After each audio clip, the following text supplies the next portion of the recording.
जुंता सरकार है, मिलिट्री सरकार है, यहां पर लोकतंत्र नहीं है। और ऐसे में जो भारत के पूर्वोत्तर राज्यों से लगे हुए क्षेत्र हैं म्यांमार के, वहां पर म्यांमार की सरकार से छिप छिपा करके रहने वाले लोग भी रह रहे हैं जो सरकार के विरोध में रहना चाहते हैं, और भारत के अंदर भी जो गैर कानूनी गतिविधि करना चाहते हैं, ड्रग्स का डील करना चाहते हैं या भारत में अस्थिरता फैलाना चाहते हैं, कुछ लोकल इंसर्जेंट ग्रुप जो इस क्षेत्र के हैं वो भी म्यांमार में शरण पाए रहते हैं। ऐसे में ये काफी सेंसिटिव जगह रही है। काफी बार आप लोगों ने सुना भी है कि भारत ने घुसकर इन क्षेत्रों में सर्जिकल स्ट्राइक की है भारत विरोधी तत्वों के खिलाफ।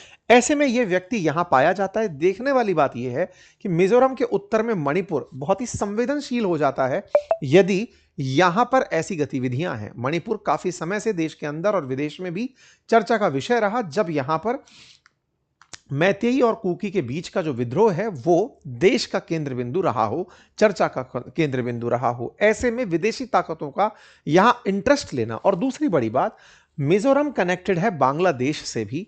ऐसे में बांग्लादेश जो कि पहले ही कई बार पूर्वोत्तर का द्वार खुद को बता चुका है, ग्रेटर बांग्लादेश के सपने देखता है और सिलीगुड़ी कॉरिडोर के लिए चाइना के साथ मिलकर एक थ्रेट पैदा करता है।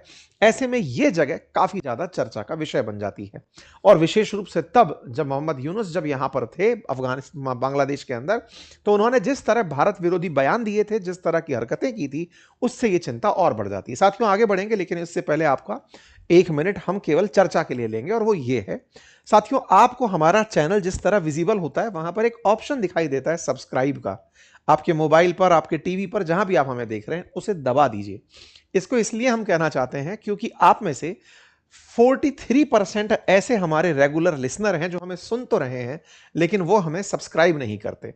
आप हमारे परिवार के सदस्य हैं, हम आपसे कोई भी शुल्क नहीं वसूलते, लेकिन आपका साथ जरूर चाहते हैं कि अगर आप हमें सुनते हैं तो कम से कम साथ आकर तो खड़े होइए, ये तो दिखाइए कि हाँ हम आपके सुनने वाले रेगुलर हैं।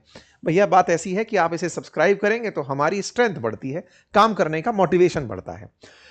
डिटेल में खबर कुछ इस प्रकार से है कि 7 विदेशी नागरिकों में 6 यूक्रेनियन और 1 अमेरिकी नागरिक गिरफ्तार हुए हैं। उनके नाम, आप इनके नाम से खैर क्या ही मतलब रख लेंगे, ये यूक्रेनियन है, यूक्रेनियन जैसे नाम है, लेकिन इनमें से जो अमेरिकी नागरिक है ना, उसके ऊपर सबका नजर है, जिसका नाम मैथ्यू एरान वैन डाइक है। वैन डाइक को इस समय पूरी चर्चा का विषय माना गया। वैन डाइक के ऊपर विकिपीडिया पेज तक बना हुआ है। इन लोगों के ऊपर आतंकवादी साजिश धारा 18 और बीएनएस के धारा के तहत केस दर्ज किया गया है। ये इनकी एक चार्जशीट है जो पब्लिक हो रही है। चर्चा में ये कब आए, जब एनआईए कोर्ट ने गिरफ्तार, इनको एनआईए ने पिछले हफ्ते ही गिरफ्तार कर लिया था। अभय दिल्ली के अंदर जो एनआईए कोर्ट है वहां इनको प्रोड्यूस किया गया, तो मीडिया को यह जानकारी लगी। तस्वीरें 16 मार्च को इस तरह से बाहर निकल कर आई, जब एनआईए कोर्ट पटियाला हाउस के अंदर इन्हें प्रोड्यूस किया गया, तब ये लोग दिखाई दिए। तब जाकर के ये हेडलाइन बाहर निकल कर आई कि इस तरह से 7 विदेशी नागरिक भारत में कॉन्स्पिरेसी के जुर्म के अंदर गिरफ्तार किए गए हैं। सबसे जो बड़ी गिरफ्तारी का कारण है वो ये है कि हमारे इन पूर्वोत्तर राज्यों में कोई भी विदेशी नागरिक बिना परमिशन के एंट्री नहीं कर सकता। पूर्वोत्तर राज्यों के अंदर एंट्री के प्रावधान हैं, क्योंकि पूर्वोत्तर राज्यों में प्रोटेक्टेड एरिया परमिट चलता है, रेस्ट्रिक्टेड एरिया परमिट चलता है, परमिशन लेकर एंट्री करनी होती है। यदि आपको मिजोरम में एंट्री करनी है तो आपको प्रोटेक्टेड एरिया परमिट लेकर के ही एंट्री कर सकते हो, फॉरेन रजिस्ट्रेशन ऑफिस के माध्यम से। ऐसे ही सिक्किम में अगर आपको जाना है तो रजिस्ट्रेशन, रजिस्ट्रिक्टेड एरिया परमिट और प्रोटेक्टेड एरिया परमिट लेकर जाना होता है। कई जगह बहुत से जो विदेशी नागरिक हैं उनकी एंट्री प्रतिबंधित है। पाकिस्तान, चाइना, अफगानिस्तान, बांग्लादेश, इनको कंप्लीट बैन है। ऐसे में बहुत सी जगह पर जहां प्रतिबंधित है वहां पर ये व्यक्ति एयरपोर्ट से उतरकर जाते हैं, बॉर्डर क्रॉस करके दूसरे देश जाते हैं, भारत के खिलाफ इंसर्जेंसी की साजिश रचने वाले लोगों को ट्रेनिंग देते हैं, उन्हें ड्रोन मंगाकर ड्रोन सप्लाई करते हैं।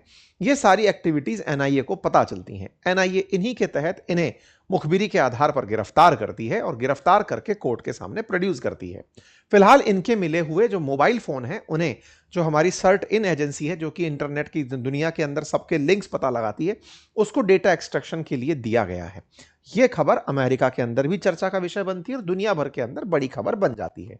इस बड़ी खबर में यह व्यक्ति जो वाइडेन है, यह सबसे बड़ी चर्चा का विषय बनता है। वाइडेन चर्चा का विषय क्यों बनता है? क्योंकि यह पहले ही काफी ज्यादा विवादित रह चुका है।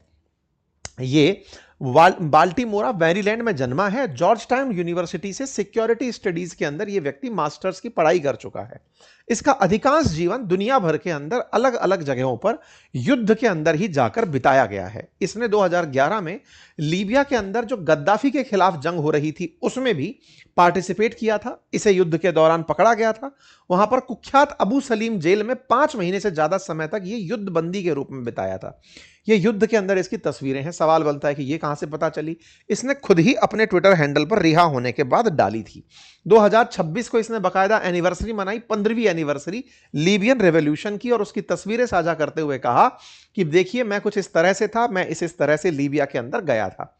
लीबिया में तानाशाह गद्दाफी का शासन था, ये उसको हटाने के लिए जो लोग सक्रिय थे उनकी सहायता कर रहा था। जो भी एक्सपीरियंसेस इसके होते हैं उन्हें ये लिखता है और उनको लिख करके डॉक्यूमेंट्री बनाने के लिए ये फिल्म निर्माताओं को अपना कंटेंट देता है कि देखो मैं फील करके आया हूं वहां क्या है। तो एक तरह का ऑन ग्राउंड रिपोर्टर खुद को बताता है।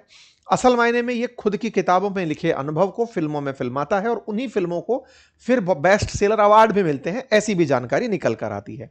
जानकारी ये भी है कि ये एक सन्स ऑफ लिबर्टी इंटरनेशनल नाम की संस्था चलाता है, जिसमें ये लीबिया के बाद सीरिया और इराक का रुख करके उन क्षेत्रों में जहां अमेरिका विरोधी या फिर ये तानाशाही जिसे कहता है, तानाशाही प्रकार की सरकारें चल रही होती हैं, वहां पर ये सत्ता के खिलाफ लोगों को प्रशिक्षण देता है, ट्रेनिंग देता है और उनको सुविधाएं मुहैया कराता है। और इसके लिए ये सन्स ऑफ लिबर्टी इंटरनेशनल नाम की सोली नाम की संस्था चलाता है। इसकी जानकारी में मैथ्यू वैन डाइक कहता है कि ये पूरा कारनामा मैंने पूरी दुनिया में इस तरह की सरकारें जो दमनकारी हैं उनको हटाने के लिए खुद मैंने हथियार उठा लिए हैं। जहां जहां जरूरत होती है वहां मैं पहुंचता हूं, वहां लोगों को ट्रेनिंग देता हूं, वेपन देता हूं। इसके मिशन में वेनेजुएला का नाम भी शामिल हुआ था। और ये कोइंसिडेंस है कि जहां जहां सीआईए कार्रवाई कर रही होती है वहां ये व्यक्ति देखा जाता है। इसीलिए बहुत बार वैन डाइक को सीआईए का एजेंट माना जाता है। जब इससे पूछा जाता है तो ये कहता है कि मैं सीआईए एजेंट नहीं हूं, मैंने परीक्षा दी थी लेकिन मेरा इंटरव्यू अटक गया था, मैं लाई डिटेक्टर टेस्ट में पकड़ा चला गया था, इसलिए मैं शामिल नहीं हो पाया। खैर, कोइंसिडेंस ही है कि एक अमेरिकी नागरिक जो अमेरिका से बाहर दुनिया भर के देशों में, जिन जिन देशों को अमेरिका नहीं चाहता उन देशों के अंदर सत्ता परिवर्तन करने वाले गुटों में शामिल होता, या सत्ता को चैलेंज करने वाले गुटों के अंदर यह व्यक्ति शामिल होता देखा गया है। और ये इसी प्रकार की गतिविधियों के लिए फंड भी रेज करता है कि मुझे इन कामों के लिए सपोर्ट करें। चाहे यूक्रेन युद्ध रहा हो, वेनेजुएला रहा हो, इन सब में यह सक्रिय रूप से पाया गया है। इसीलिए खुद को फ्रीडम फाइटर बताने वाला यह व्यक्ति क्या खुफिया एजेंसी का मोहरा है, यह एक बड़ा सवाल बनता है। क्योंकि इसने अपने अनुभवों के आधार पर पॉइंट एंड शूट नाम की एक डॉक्यूमेंट्री भी बनवाई, जिसको ट्रिबेका फिल्म फेस्टिवल के अंदर अवार्ड भी मिला। कई आलोचकों का मानना है कि यह पत्रकारिता दिखा करके युद्ध भड़काने का काम करता है और सीआईए के माध्यम से उन कामों को एग्जीक्यूट करता है। इसकी ये तस्वीरें इस बात की बयानगी हैं कि ये हथियारों के साथ दुनिया के कई देशों के अंदर ट्रैवल करता हुआ पाया गया। बाकायदा विकिपीडिया पर मैथ्यू वैन डाइक की डिटेलिंग है, साथ ही साथ इसके सोशल मीडिया पर भी काफी ज्यादा फैन फॉलोइंग है। अगर आप इन सब बातों को रिलेट कर रहे हैं तो रशिया का एक वैगनर ग्रुप है, उससे शायद आप इसे रिलेट कर पाए, जो कि भाड़े के सैनिक उपलब्ध कराता है। जो कि दुनिया में कहीं भी लड़ना हो वो भाड़े के सैनिक उपलब्ध कराता है। कुछ वैसा ही इसने अपना संगठन बना लिया है। हमारे लिए ये चिंता का विषय इसलिए है क्योंकि बांग्लादेश के अंदर जिस तरह से मोहम्मद यूनुस रहे और उन्होंने भारत विरोधी जो हरकतें करी, उन हरकतों से और उसी बीच में अमेरिका का यह बयान आना कि मैं भारत को चाइना जैसा कंसेशन नहीं देना चाहता, यह समझाता है कि कहीं अमेरिका की वाकई में सीआईए पूर्वोत्तर भारत में भारत सरकार के खिलाफ कुछ खराब तो प्लान नहीं कर रही है, कुछ ऐसा तो प्लान नहीं कर रही है जो भारत के लिए चिंता का विषय हो। यह चर्चा अब अंतरराष्ट्रीय स्तर पर हो रही है। कुछ का तो यह भी कहना शुरू हो गया है कि भारत को वैन डाइक को तभी छोड़ना चाहिए जब निखिल गुप्ता को अमेरिका छोड़े, क्योंकि अमेरिका अपने नागरिक के लिए भारत सरकार पर दबाव बनाएगा। देखना होगा कि एनआईए के इन्वेस्टिगेशन में आगे क्या निकल कर आता है और सरकार उसे आगे कैसे लीड करती है। जहां तक बात हो यूक्रेन की, तो यूक्रेन ने बाकायदा अपने नागरिकों के रिलीज करने की मांग अभी से शुरू कर दी है। और उन्होंने जिस आधार पर मांग की है ये तो जांचने वाला विषय है, लेकिन अगर कोई देश के कानूनों का उल्लंघन करके दूसरे देश में जाकर भारत विरोधी हरकत कर रहा है और यूक्रेन उनकी रिहाई की मांग कर रहा है, तो ये अपने आप में उसका भी एक दुस्साहस कंसीडर किया जाएगा। इंटरनेशनली भारत सरकार इस विषय को कैसे लेकर चलती है ये देखने का विषय होगा। फिलहाल के लिए आप लोग इस विषय पर क्या सोचते हैं जरूर बताएं। आज की ज्यादा जानकारी जो अभी अपन सेशन करने वाले थे उससे पहले निकलकर भारत के अंदर अमेरिकी राजदूत सरगई गौर की हाल ही में डोभाल साहब से मुलाकात हुई है। इस मीटिंग के मायने निकाले जा रहे हैं। हो सकता है कि डोभाल साहब यहां पर निखिल गुप्ता की रिहाई में वैन डाइक की रिहाई का एक्सचेंज मांगे। जो भी है, जो भी होगा वो आपके सामने होगा। फिलहाल के लिए इतना ही। बाकी हाँ, देश के अंदर देश विरोधी तत्व सक्रिय हों, इसके लिए गोरी चमड़ी के आए हुए ये जो बाहरी तत्व हैं, यहाँ नस्लीय हिंसा की बात नहीं, लेकिन यहाँ पर रंग की सुप्रीमेसी की है, क्योंकि ये लोग भारत को विदेशों में इसी प्रकार से हीनियस तरीके से ट्रीट करते हैं। अगर ये देश को तोड़ने के बारे में सपने देखते हैं,